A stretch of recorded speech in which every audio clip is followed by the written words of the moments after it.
understand that time is not real. All right? Stay with me here. All right, so what happens in between their year of 1862 and July 2nd, 1964, which is when their year of 1964, which is when they officially signed the bill to officially end segregation. Okay, well, what you had was they freed the slaves, and then because once again we are divine beings, Anunnaki gods, aboriginal beings, indigenous to the land, right? They were sent here to destroy us, right? They are the children of Satan. They were sent here to destroy us, the children of Anu, or the children of Olodumare, the children of the ancestors, the children of the infinite creator, right? So, why were they trying to destroy us? Because we understand we are in a spiritual war, right? Everything's going to always trace back to the spiritual war when you're trying to ask why. And we understand, right, for those people that like to read the Bible, let's use the Bible as a reference in Revelations, where they spoke about the dragon being cast out the heavens in the cosmos. And we know who this great dragon was, this grand deceiver. Goes by many names. Jacob, Yakub, Enki, Enlil, Santa, Prometheus, Jupiter, Satan, Zeus. Right? They tell you in their Bible that this great deceiver, this great dragon was cast out the heavens in the cosmos. And when he landed, he was very upset. He was thrown down from the cosmos in the heavens. And he saw this goddess, which they don't call her a goddess in the Bible, but they say woman. But really, that is symbolism. That is symbolism for the goddess, right? Because the black/Latino woman is God. She was first, so that's symbolism for the goddess, right? And they speak about in Revelations how Satan was so upset, right? This great dragon was so sad that he was thrown out of his home and cast down to this physical realm, that he sought to make war with this woman and her children. Right? Now, a lot of people don't read the Bible or read the Quran, but I always say read these books. Right? We know there's a lot of lies in the Bible, a lot of lies in the Quran, a lot of lies in a lot of religious books, but it's also a lot of truth. Right? You have to know how to decode it. Because they lying to you, but they telling you the truth at the same time. Right? You have to know how to decode it. Right? This is why I always say the true journey to enlightenment starts within. Go deep within. Right? All the help you seek is already within you. You only can get this through isolation, meditation, self-reflection, silence. You must go into the silence, right? So that the secrets that lie locked deep within your soul can be revealed to you. The ancestors and the angels and your cosmic family is always speaking to you. You refuse to listen because you are distracted by so many distractions. Entertainment, right? Jobs, drama, life. Or not life, but social engineering, which is what we call life, right? You know what social engineering is. You know, go to come into the realm, go to elementary school for 8 years, graduate from the elementary school, then go to high school for 4 years, graduate from the high school for 4 years, and then go to college, graduate, get your associate's degree in 2 years, then go another 2 years and get your bachelor's degree from college, then go another 4 years and get your master's degree from college, and then you go find you a good job working for a Fortune 500 company. Not starting a job, but getting a good job working for a Fortune 500 company, and then you, after doing all of that, by the time you hit 30, find you a wife or a husband, you settle down, you marry, you have some kids, you get your house, you know, the American dream. And when you're not at work, you come home and you cook, clean, you know, with the kids. And when you're not doing that, you watch your favorite TV show, you watch your favorite movie, or you watch your sports, your hockey, your baseball, your football, your basketball. And then you grow old and then you die. That's social engineering. That's what you believe life is, but it's a lot more to life than that, right? Okay, but This is the way they social engineer society, right? And this on this material plane.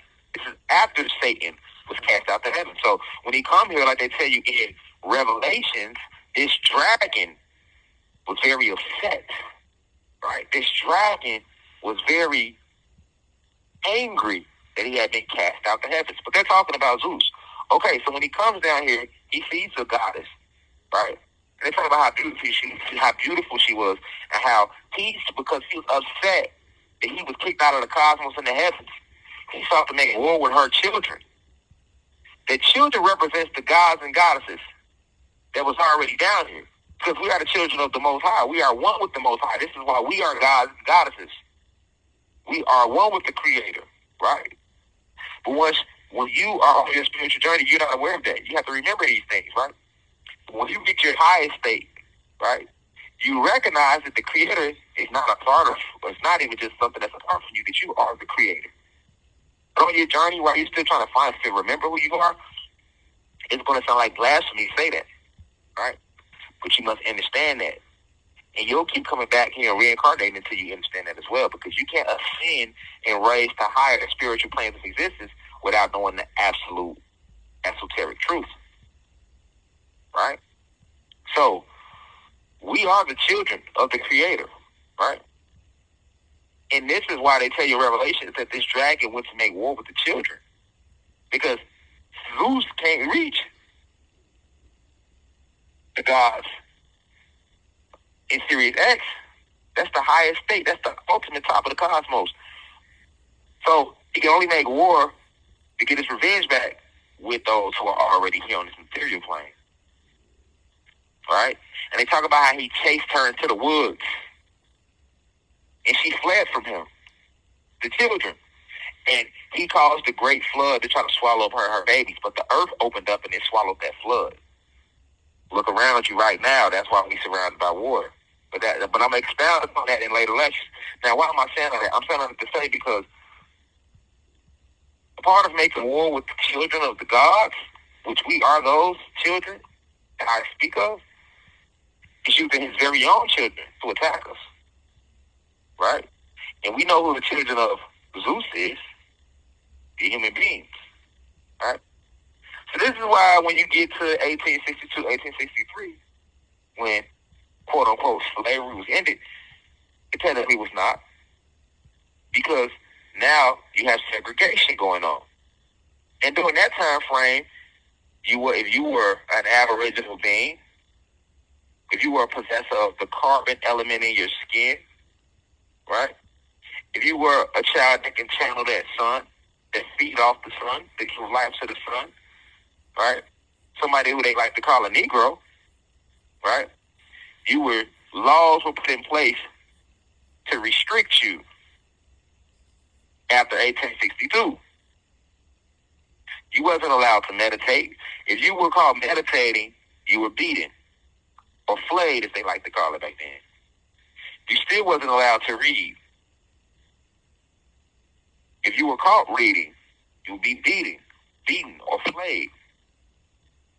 Hello? You would be beaten or flayed, as they call it. You still going? Mm-hmm. Okay, cool.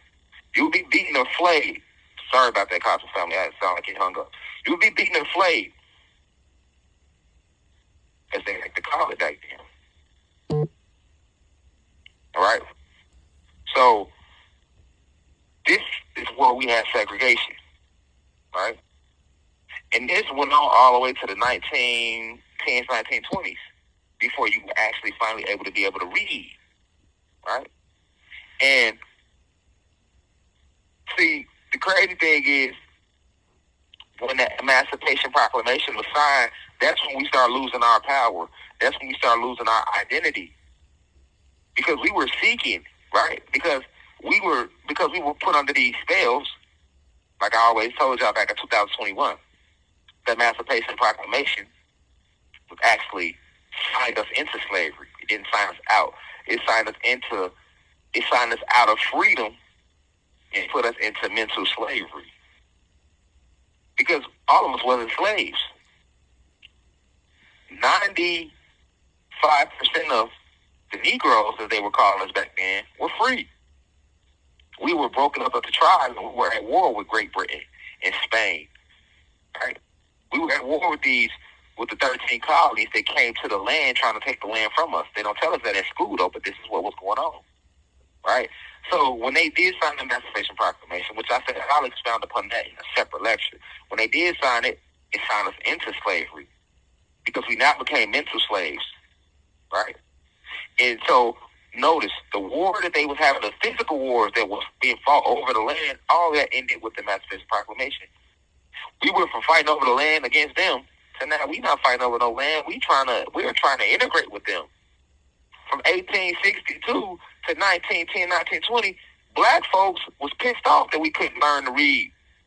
We felt we were being deprived. We felt like we were being left out, that we weren't able to read, right? That's how we felt. Then into the country, Marcus Garvey comes along, and Dr. Doucet, and this whole push for the Negro to educate himself comes, right? Although it appeared that we were getting stronger, we were actually getting weaker because now we're seeking to be educated, as if we don't remember that we are the ultimate truth. The ultimate truth lies within our soul, right? We didn't need no books. We didn't need to be educated. Education is a form of slavery, but we were already under these spells, and we felt opposite. We also wanted to vote back then. We felt we didn't have a voice. This is 1920s. This is way before King and them come up with the civil rights movement. We felt we needed a voice. We felt they wouldn't let us go to school. We couldn't read. We couldn't write. We couldn't vote. They wouldn't let us get good jobs. You see how we were starting to become weaker and weaker because we felt like we wanted to get a job. But before they came to our planet, we never thought about no job because everything on the land grows in abundance. So what the hell we need a job for? We have a job, but not as in the sense of working at 9 to 5 with a boss and a supervisor. It wasn't that type of job. Our job was to fulfill whatever your soul contract was when you came down from the cosmos. That was your job. My job might have been to create the water. Your job might have been to create the fire. Her job might have been to create the birds. Your job might have been to create the seeds. His job might have been to create the soil. The next person's job might have been to create the lanes for the rivers to flow. Those are the type of jobs we had, right? Your job might have been to communicate with the extraterrestrial races on Mars and different planets that were on their way here to visit us. The next person's job might have been to make sure that we have a safe landing when we go visit them on their planet. We was traveling planet to planet, galaxy to galaxy, universe to universe, creating, spreading love, peace. It was no war. But after the Emacipation Proclamation, we talk about the segregation period, we falling in there, we under the spell, and we begin to weaken and weaken. And then when Marcus Garvey them come with the Back to Africa movement, the push to be educated became stronger because of the intelligence and intellect that Marcus Garvey possessed, right? People forget about Marcus Garvey. We remember Malcolm and Martin, but we forget before Malcolm and Martin, we had Marcus Garvey, an eloquent, powerful speaker. And this is not attacking him because he didn't do anything wrong. I'm just saying that we were falling under the spells. So our intent was already shifted. This leads to the 1930s and 40s. Now, while all this is going on, we still getting beaten, killed, all that just for the pigmentation of our skin. Whether you was in the South or the North. Didn't matter. Because, see, while we were forgetting who we were, they never forgot who they were. They never forgot the initial war was to come to this land, right, and spread war and mischief with the aboriginal beings of the land. And that's why they was killing us. That's why they was hanging us. That's why they were depriving us, right? Right. All through the 20s and the 30s and the 40s. Okay, now they pushed Marcus Garvey out the country because he had the Back to Africa movement, and he had the Negro Star, which is the first national paper in the country that went big. Right? They didn't like that. He had millions of people in this movement, so what they do? They tried to kill Marcus Garvey, then arrested him, and then exiled him out the country and sent him back to the Caribbean, back to the West Indies. Okay, so then behind him comes Noble Drew Ali with the Horrifying Temple of America movement. They do through the 30s and the 40s, they do him the same way, right? They falsely arrest him and then assassinate him after they let him out. Then here comes W.D. Farrar. They did the same thing to him. Then Rabbi Matthews, they do the same thing to him. That leads us into Elijah Muhammad. Now we getting into the late 50s. They arrest Elijah Muhammad, tax evasion charges and things like that, right? Now, while that's going on, you got something going on in the South, right? Because in the South, they giving the Negro the most hell, right? Why? Because a lot of ancient energy down in the South. We talking Georgia, we talking Alabama, we talking Louisiana, Mississippi. And if you understand about the Mississippians, it'll all make sense. That's ancient information, though. See, that's what I provide for you in this university. See what I'm saying? It's the reason why they was going so hard on us in Memphis, Tennessee, right? It's the reason why they went so hard in the South. They went hard everywhere, but they definitely went hard in the South, and they definitely went hard in the main cities: L.A., Chicago, New York. And if you understand anciently where those placements was on this land before they ever invaded our planet and what it meant to the land, you will understand why. Right? Let's stay focused. So we in the 50s now, and now we got brothers coming on like Dr. Martin Luther King. He's growing up in this white oppression that's taking place that he's seeing in the South. Right? Right? And this leads to what? Montgomery Boy Boycott. The Montgomery Boy Boycott is what started the whole civil rights movement. Why? Because at that point, they had segregation so intense that you couldn't drink at a certain water fountain. You had black fountains, you had white fountains. You had black restaurants, you had white restaurants. See what I'm saying? Remember on Life with Eddie Murphy and Martin Lawrence, they was taking the booze to the South from New York. That was representative of the country in the 40s and the 50s. See what I'm saying? And remember when they stopped in that one little town and they were trying to get some pie because they was hungry? It's an all-white restaurant, though. But they was from New York. So Eddie Murphy, he don't know about he don't know about the South. So he walking there trying to get the pies, and she like, man, like we don't serve niggas pies in here. We don't serve niggers pies in here. We don't serve Negroes pies in here. And what he said, how much would it cost to turn those white only pies and nigga pies, right? And we laughed and it was funny, but you gotta think it really was like that in the South back in the day. Up north, the racism was still very intense, right? But the South was just it was more intense. We talk about the 30s, 40s, 50s. All right? So, yes, this is everything was segregated, right? Restaurants, water fountains, schools, buses, right? So here's how the Montgomery Boy bus car kicks out, because you got, black folks had to sit at the back of the bus. And if they were sitting they could sit in the front, but if white people get on that bus, you had to get up out that seat and go to the back. And then if the bus would get too crowded, you had to stand up, because the whites had the privilege of sitting down. All right, that's what's going on during segregation, and that led to Montgomery Boy bus cop because Rosa Parks refused to get out her seat. She was arrested for it. It spread around Montgomery, Alabama, and everybody joined the movement. They decided to boycott the buses. Then that spread to Birmingham, right? And you had Martin Luther King 2 hours away in Atlanta, right? And they just came together and it spread around the whole South from there. And you get the civil rights movement. All right, so you had that going on in Montgomery. You had Birmingham, which was one of the major industrial cities of the South, at Birmingham, Alabama. And you had that being one of the most brutal places for black folks to live during the South, in the era of segregation. Right?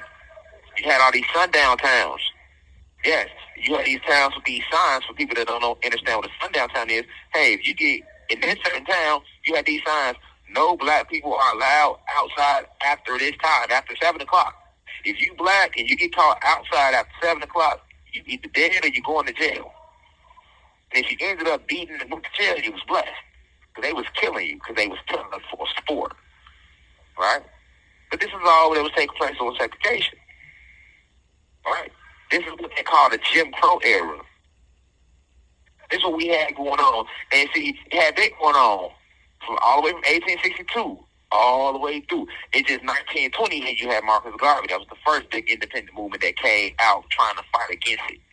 Then came behind him Noble Drew Ali and them in the 30s, 40s, Morrison signed Temple of America, right? Then here you come with the Nation of Islam, right? And at the same time, here comes the Montgomery Boy Bus Cop, which led to the development of SNCC, which was a Southern group fighting against oppression and trying to gain civil rights. Then from there, you get the SCLC, and that down here in Atlanta, Georgia, Southern Christian Leadership Conference. You had Ralph Abernathy and peace to the gods and goddesses of planet God. Peace, meaning positive energy always creates elevation. Peace to all the high vibration human beings. Peace to the ancestors for working through me. If you wish to see this full video, please head over to our official online website, www.theuci.online, and click on the video tab. Also, you can click, the shortcut to this video is to click the link below. It will be in the pinned comment in the comment section below. You can click the link and it will take you directly to this video so that you can watch this full video. Please be sure to continue to spread the message via social media. Use the hashtags on TikTok, Rashad Jamal, and hashtag free Rashad Jamal. Be sure to continue. Thank you for everyone that's donating to the university and for those who are subscribing to the online website. And to purchase official crystals, please visit the website as well. I love you all. I'll be home soon. Now we rise. I leave as I come. Ashe.